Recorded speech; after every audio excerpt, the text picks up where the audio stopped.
उसको मौका कभी नहीं देंगे और देश को आजाद रखेंगे, लोकतंत्र को आजाद रखेंगे, संविधान को बचाएंगे। ये जो हमारी पहले से हम कोशिश कर रहे हैं वो हम करते रहेंगे और आपका आशीर्वाद जब तक है तब तक इस संविधान को, लोकतंत्र को कोई हाथ नहीं लगाएगा, ये मैं वायदा करता हूं। और इतना जीडीपी की बात बहुत करते हैं। राजीव गांधी जी के जमाने में जीडीपी ग्रोथ रेट 10.2 था, हमारे शरद पवार साहब जानते हैं। उनके समय में 10.2 और एग्रीकल्चर डेवलपमेंट सभी चीजें आगे थे। इवन यूपी में भी हम एग्रीकल्चर में बहुत से डेवलपमेंट किए। शरद पवार साहब यहाँ गवाह है और उनके हाथ में ही था वो। जो कुछ हमने देश के लिए किया वो सब कुछ आज मोदी एक एक करके कहते हैं कि ये मेरा है। अब ये बोलने का छोड़ दिए उन्हें, मेरा 36 इंच की छाती है वो जरा कम कर दी। अब कभी नहीं बोल रहे 56 इंच, सॉरी मैं आप याद दिलाए, अच्छा हो, एकदम 56 इंच आया। मैं बच्चा बोला अब कम, जरा कम हो गया शायद, रहने दो। मेरा 56 इंच की छाती है। मोदी है तो मुमकिन है, उन्होंने खुद ही बोलते हैं। कोई लीडर अपने आप को अपनी तारीफ करके लोगों को बताता है, लोग बताना चाहिए कौन सा अच्छा कौन सा बुरा। तो ये मोदी गवर्नमेंट हमेशा ये करते आ रही है और हम जो काम किए हैं, ये देखिए युवाओं को हमने जो वोटिंग की राइट दी, 18 साल के बच्चों को वोटिंग का राइट दिया। क्या मोदी दिया? अरे पहले 21 साल था, उसको 18 साल की। लेकिन आजकल के नौजवानों को ये मालूम ही नहीं था कौन सा क्या किए। नेहरू जी ने क्या किया, इंदिरा जी ने क्या किया, राजीव जी ने क्या किया, ये आज के लोगों को मालूम नहीं है। उसीलिए उनको गुमराह करते हो और ये कहते हैं मैं युवाओं को हर साल 2 करोड़ नौकरियां दूंगा। बोले तो अब तक 20 करोड़ नौकरियां कहाँ है भाई? 20 करोड़ लोग बेरोजगार से तड़प रहे हैं, महंगाई से तड़प रहे हैं और इनकी महंगाई इतनी हो गई है कि उसको कंट्रोल नहीं कर सक रहे। लेकिन वो बात कभी नहीं करेंगे और वो पहले से वही बोलते हैं। इमरजेंसी में क्या हुआ, नेहरू जी ने क्या बोला, अरे तुम क्या करे वो पहले बोलिए। अब तुम्हारा हिसाब हम पूछ रहे हैं, हमारा हिसाब तो हम दे के आए ना। हर बोगस प्रोपेगेंडा आपने किया, कोल का किया और स्पेक्ट्रम का किया, हर चीज का तुमने एक झूठ बोल बोल कर उसको हवा बनाए थे। लेकिन तुम एक काम भी नहीं किए। 12 पहले तो बोले, अभी भी बोलते, कभी कभी फोटो आती है स्वच्छ भारत, कभी 2-3 लोग फोटो निकालने के लिए वो स्वच्छ भारत का झाड़ू लेके थे। यहाँ हमारे पार्टियों में, देश में इतने लोग हैं, रोज बगैर झाड़ू मारे तो शहर का सफाई नहीं होती। अब मोदी एक दिन ऐसा लेके फोटो में ठहरे तो क्या उससे देश सफाई होता है?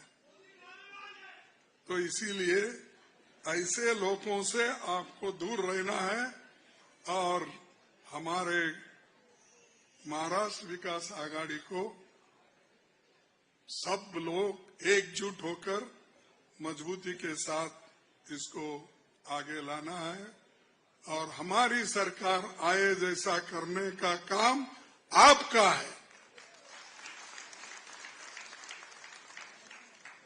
और कोविड के वक्त भी मोदी ने क्या किया, वैक्सीन आया तो वहां पर उन्होंने अपना फोटो लगाया हर एक इस पे। लेकिन Rajiv Gandhi ji BCG, TB, OPV, polio, DPT के टीकों के लाखों बच्चों के जीवन की रक्षा हुई। भारत वैक्सीन उत्पादन में इसी से दुनिया में बहुत आगे निकला था। लेकिन वैक्सीन सर्टिफिकेट पर उन्होंने कभी अपनी फोटो नहीं चिपकाई जो मोदी ने अपनी फोटो चिपकाई। ऐसे चिल्लर काम करते हैं, ऐसे चिल्लर काम करते हैं। अरे भाई कितने, अब देखिए अब यहां पर शरद पवार साहब है, कितने उन्होंने महाराष्ट्र के लोगों को शुगर फैक्ट्री का, स्कूलों का, लोग आर्थिक दृष्टि से ऊपर लाने का बहुत काम किया। और किसानों के लिए भी जब वो मंत्री थे तब उन्होंने सब्सिडी दी, उत्पादन भी बढ़ाया। मैं समझता हूँ शरद पवार साहब, आप कभी उन थैलों पे अपनी फोटो लगाई है? नहीं, क्योंकि उन्होंने सीनियर है मेरे से 2 साल, पूछता हूं उनको तो, क्योंकि उन्होंने सेंट्रल में बहुत दिन काम किए, तो मैं पूछना चाहता हूं, कोई नेता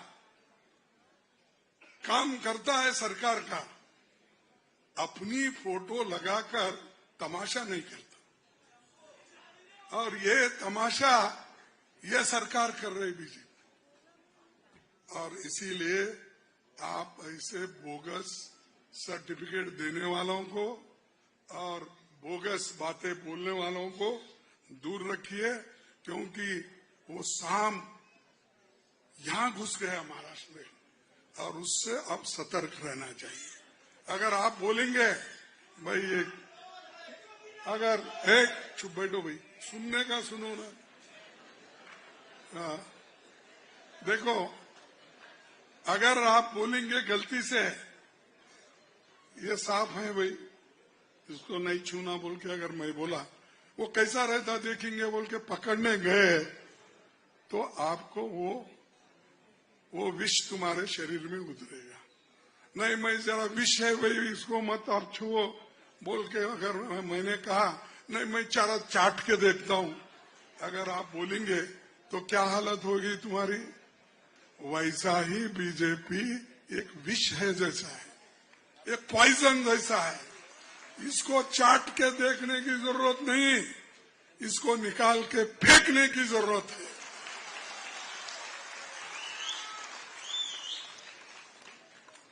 और दोस्तों, राजीव जी खुद 28 दिसंबर 1985 को कहा था, अभी हमारे लिए विश्राम का समय नहीं है। जैसा कि नेहरू जी ने कहा था, हम आराम नहीं कर सकते, क्योंकि आराम का मतलब उन लोगों के लिए हो सकता है, लेकिन उन लोगों के लिए उन विश्वासघात होगा जो दिवंगत हो चुके हैं, देश के लिए लड़ चुके हैं और जाने से पहले हमें आजादी की वो मशाल सौंप के गए हैं, जिसे हमें जला के रखना है, हमेशा लोगों को दिखाना, लेके जाना है। ये जो शब्द है नेहरू जी के है, इसका कोट 85 में इसी मुंबई में राजीव गांधी ने किया था। तो इसीलिए मैं आप सभी से ये विनती करता हूं कि आप यहां पर जो कांग्रेस पार्टी को और आघाड़ी को जो बचा के रखे हैं, इसके वजह से ही मोदी को 2/3 मेजॉरिटी नहीं मिली। अगर 2/3 मेजॉरिटी मिलती तो संविधान बदलाव के तरफ जाते, उससे रोका। इसीलिए मैं महाराष्ट्र के सभी नेताओं को धन्यवाद देता हूं, वोटर्स को धन्यवाद देता हूं। तुम मोदी को डिक्टेटर बनाने से रोक दिया, ये बहुत बड़ी बात है। और तीसरी बात, जो हमारे जो नैतिक विचार है, आइडियोलॉजीज है, उसको आगे ले चलना है। इसमें काय मराठी ठीक आहे, आमचा एआयसीसी राष्ट्रीय नेता आहे, त्याला इथंच तेवढं कशाला करता, नंतर बघू।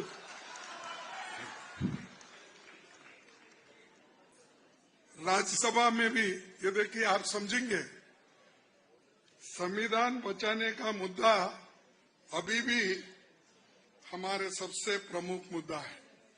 आप बोलेंगे हो गया इलेक्शन, अब आगे क्या होगा? अरे भाई, संविधान बचाने के लिए सांसद ही नहीं, एमएलए और राज्य में राज्य सरकारों की भी जरूरत होती है। ये जरूरी इसलिए है, राज्यसभा में भी राज्यों से सांसद चुनकर जाते हैं। संविधान संशोधन में राज्यों की भी भूमिका होती है। हमारे पास राज्य होंगे या राज्यसभा में बहुमत होगा तो संविधान की जो बदलाव की बात कोई नहीं करेगा और आंख उठा के कोई नहीं देखेगा। अगर हम राज्यों में हमारी सरकार नहीं होगी, हमारे एमएलए नहीं होंगे, तो राज्यसभा में चुन के कहां से आएंगे? अगर राज्यसभा में चुन के नहीं आएंगे, आप मोदी के अमेंडमेंट्स को कैसे रोकेंगे? जो अच्छे अमेंडमेंट है हम देश के लिए वो स्वागत करेंगे, लेकिन जो गलत काम कर रहे हैं, जो एससी, एसटी, माइनॉरिटी, सबको तोड़ने का, उनको अलग करने का काम कर रहे हैं। हाल ही में उन्होंने लैटरल एंट्री बोल के निकाल दिया, यानी मनमाने जिसको चाहे उसको बनाओ। उन्होंने ज्वाइंट सेक्रेटरी बनाए, वो बनाने की कोशिश की इसके पहले भी। लेकिन आज मैं सुना कि जो लैटरल एंट्री की जो लोगों को लेने का था, वो उन्होंने विड्रॉ कर लिया।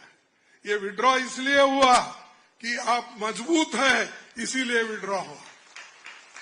अगर आप उसको मेजॉरिटी देते तो नेचुरली वो बराबर बगैर रिजर्वेशन से, बगैर किसी को पूछे, सब आरएसएस के लोगों को वहां भर के देते थे। और आरएसएस के लोग एक जगह आए तो वो ऐसे हैं कि अपने ही लोगों को भरते हैं, दूसरे आइडियोलॉजी नहीं चाहते। वो लोग दूसरे लोगों को मदद करना नहीं जानते, सिर्फ अपना ही देखते हैं। इसीलिए आज सभी लोग सतर्क रहना चाहिए। जितना इम्पोर्टेंट एमपी इलेक्शन होता है, उतना ही इम्पोर्टेंट एमएलए इलेक्शन होता है, राज्य का भी इलेक्शन होता है, और उसी से राज्यसभा में आपकी नुमाइंदगिरी होती है। उसके बाद में फिर राज्यों में जब वो कानून आता है, वो भी 50% से ज्यादा लोग उसको सपोर्ट करना पड़ता है।